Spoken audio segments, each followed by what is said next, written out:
अहो दुल्हा पापा के लगावल फूलवरिया तो जुड़वे जुड़वे अइहा जइहा। आहो दुल्हा पापा के लगावल फूलवरिया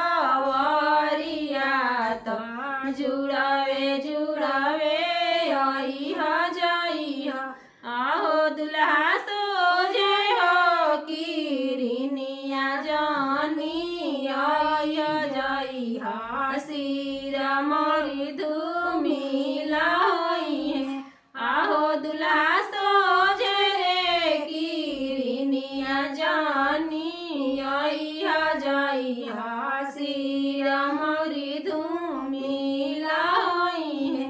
आहो दुल्हा दान हो दहेज जानी मांगिहा ता पापा हमरो सोच करिहे। आहो दुल्हा चढ़ने के करवा जानी मांगिहा ता भैया हमरो सोच करिहे।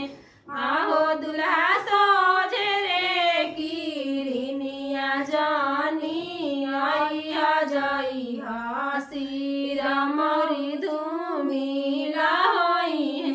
आहो दुल्हा पान के कोहबरवा जानी मांगिहा त भाभी हमरो नैहर बाड़ी।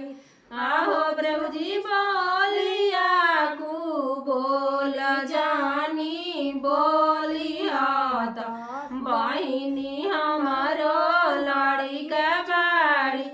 आहो प्रभुजी बोलिया कु बोल जानी बोलिहा त बहिनी हमरो